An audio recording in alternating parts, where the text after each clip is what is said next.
Class മുറിയിൽ teacher ആ ചോദ്യം ചോദിച്ചു, നിങ്ങൾക്ക് ആരാകാനാണ് ആഗ്രഹം? 6ാം ക്ലാസ്സിൽ പഠിക്കുന്ന കുട്ടികളിൽ നിന്നും ടീച്ചറും ഡോക്ടറും എഞ്ചിനീയറും പോലീസും പട്ടാളവും അല്ലാതെ മറ്റൊരു ഉത്തരം ആരും പ്രതീക്ഷിച്ചു കാണില്ല.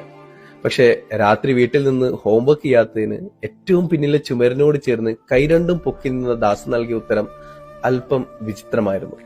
എനിക്ക് റേഷൻ കടയിലെ രാമേട്ടനാകണം ടീച്ചറെ.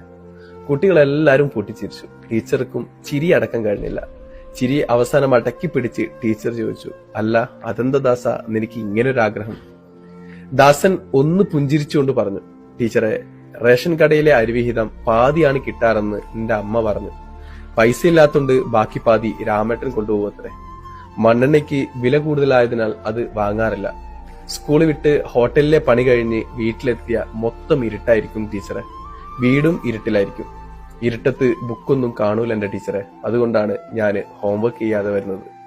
അതുകൊണ്ട് എനിക്ക് റേഷൻ കടയിലെ രാമേട്ടനാകണം ടീച്ചറെ. ക്ലാസ് നിശബ്ദമായി. ഒരുപക്ഷെ മനസ്സിൽ നന്മയുണ്ടെങ്കിൽ ഞാനും നിങ്ങളൊക്കെ നിശബ്ദമായി പോകുന്നൊരു കഥയാണിത്. അതെ, life is not same for every one. ജീവിതം എല്ലാവർക്കും ഒരുപോലെയല്ല.